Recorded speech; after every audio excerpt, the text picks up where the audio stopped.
राधे राधे मेरे प्यारे भाइयों बहनों माताओं व बंधुओं, संस्कार की बातें चैनल में आपका स्वागत है। बंधुओं, आज एकादशी के दिन मैं आपको सुना रही हूँ एकादशी की कहानी। बंधुओं, एकादशी देवी सब पुण्यों से अधिक है, यह सर्वदा मोक्ष देने वाली है।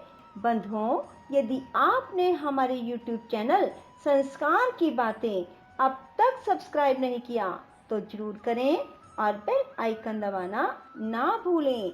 बोलो एकादशी की जय हो।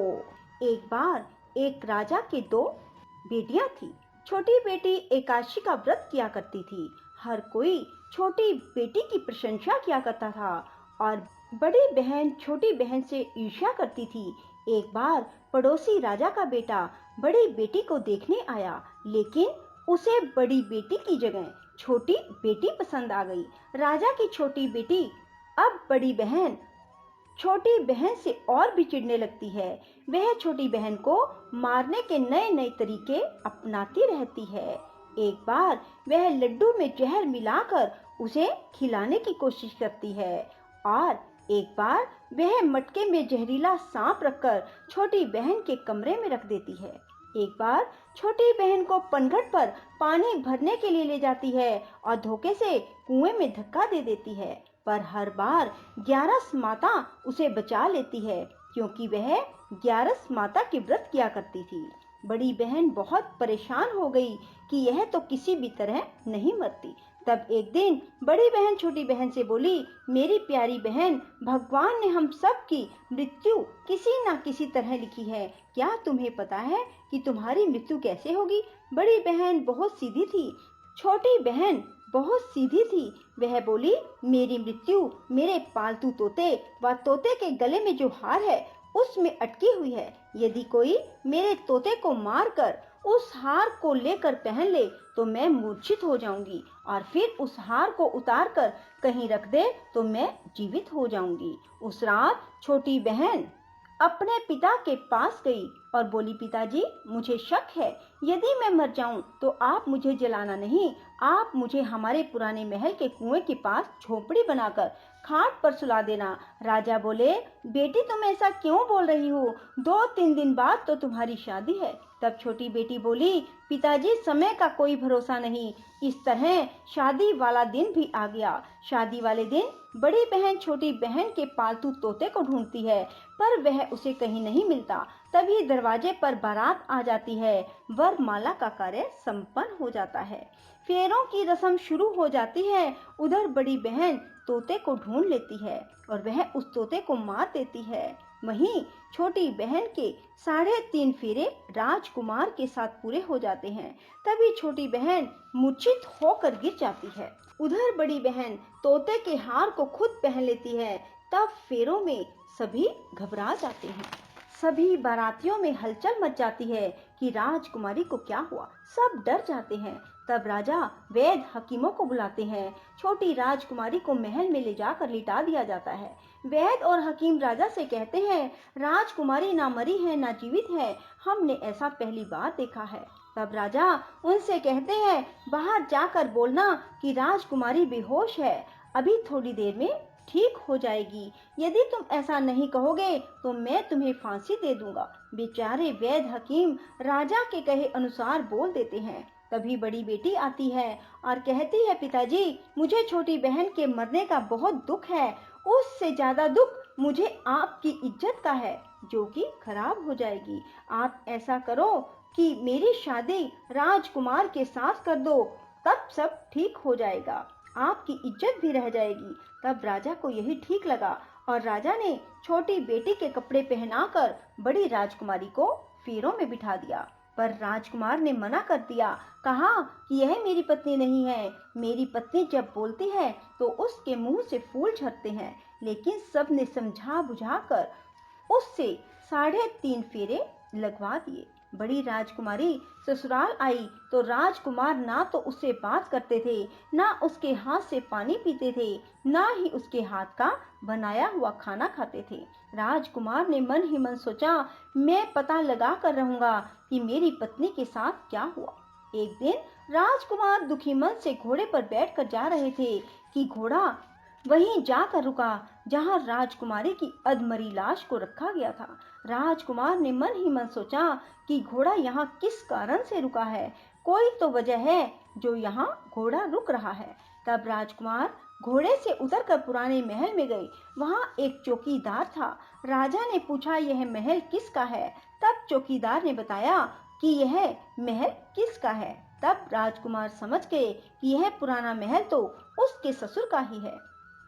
वहाँ खाट पर कौन सो रहा है? राजकुमार ने चौकीदार से पूछा। तब चौकीदार कहने लगा कि यह राजा की छोटी बेटी है जो शादी वाले दिन अधमरी हो गई थी। तब राजकुमार ने कहा कि यह तो मेरी पत्नी है, इसके साथ मैंने 3.5 फेरे लिए थे। तब राजकुमार ने चौकीदार से कहा, तुम किसी को ना बताना कि मैं यहाँ आया हूँ, मैं तुम्हें मुंह मांगी रकम दूंगा।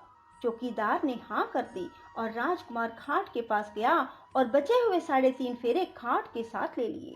राजकुमार उस दिन वहीं पर रहा और रात को भी वहीं रहा। छोटी रानी रात को खड़ी हो गई। उसने अपने पास अपने पति को देखा तो वह बहुत रोई। राजकुमार ने पूछा, बड़ी अजीब बात है, तुम शादी वाले दिन मूर्छित क्यों हो गई? तुम्हारे पिता ने मेरी शादी तुम्हारी बड़ी बहन से क्यों करवा दी, जबकि मैंने तुम्हारी बड़ी बहन को स्वीकार भी नहीं किया। तब तुम मुझे पूरी बात बताओ। तुम दिन भर तो मूर्छित थी, अब रात को जीवित कैसे हो गई, इसका भी राज बताओ। तब राजकुमारी ने अपने पति को तोते और हार वाली सारी बात बताई। यह भी बताया कि यह बात मैंने अपनी बड़ी बहन को बताई थी।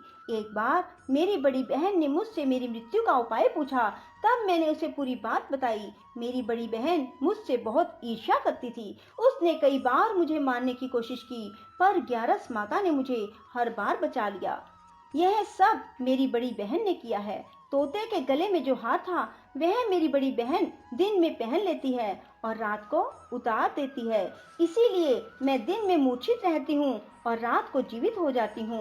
यदि वो हार मुझे वापस मिल जाए तो मैं हमेशा के लिए जीवित हो जाऊंगी। कोई बहन भी ऐसा कर सकती है? अब राजकुमार छोटी राजकुमारी के साथ वहीं दिन बिताने लगे। बड़ी रानी ने दासियों को भेजकर पता लगाना चाहा कि आजकल राजकुमार दिन रात कहाँ रहते हैं, पर उसे कोई खबर ना लगी। उधर छोटी रानी गर्भ से हो गई। एक दिन छोटी रानी ने राजकुमार से कहा, मुझे चाहे बेटा हो या बेटी, रात में ही हो, दिन में तो मैं मूर्छित रहती हूँ। पर एक दिन राजकुमार को किसी काम से बाहर जाना पड़ा और तभी राजकुमारी प्रसव से हो गई। तब उसने ग्यारस माता को याद किया। तब ग्यारस माता स्वयं आकर उसका प्रसव करवाती है। उसके सुंदर पुत्र पैदा होता है। तभी वहां राजकुमार आ जाते हैं। उसने भी ग्यारस माता के दर्शन किए। ग्यारस माता बोली, ये मेरी परम भगत है, और बोली, जब तुम्हारा बेटा 5 वर्ष का हो जाए तब तुम इसे अपनी पत्नी का हार लाकर पहना देना। देखते ही देखते कुंवर 5 वर्ष का हो गया। बेटा युवराज 5 वर्ष का हो गया। तब राजकुमार अपने बच्चे से कहते हैं कि बेटा युवराज, तुम यहीं रहना, माँ की खाट के पास, मैं शहर से काम निपटा कर आता हूँ।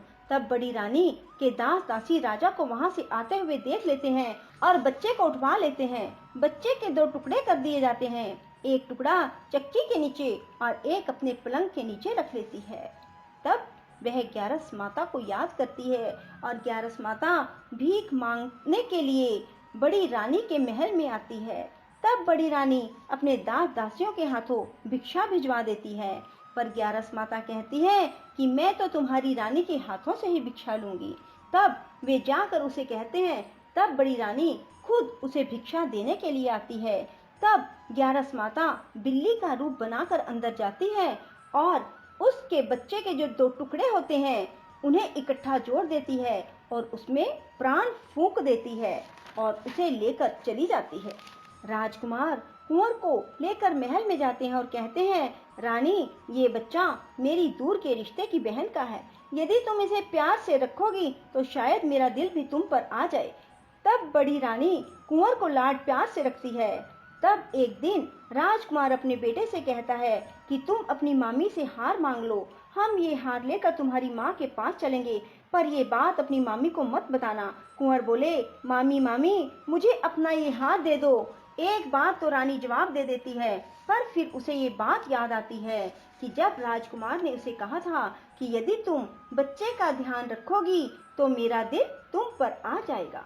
तब बड़ी रानी कुंवर को हार दे देती है।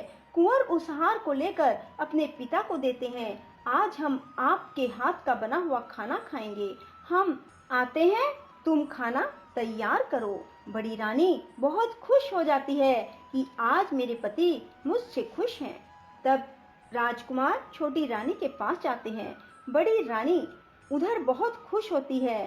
तब राजकुमार छोटी रानी को वो हार पहना देते हैं और छोटी रानी जीवित हो जाती है और महल में छोटी रानी और बच्चे को लेकर आते हैं और बड़ी रानी को अपने ससुर के यहाँ छोड़ने के लिए चले जाते हैं और उन्हें सारी बात बताते हैं।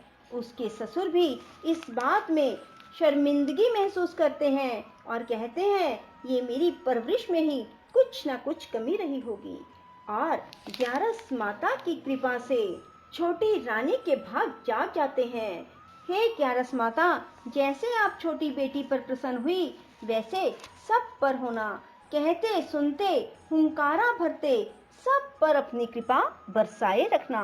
बोलो ग्यारस माता की जय। राधे राधे, जय श्री कृष्णा। बंधुओं, यदि आपको हमारी वीडियो पसंद आए तो इसे लाइक करें और शेयर भी जरूर करें। साथ ही हमारे चैनल को सब्सक्राइब करना ना भूलें।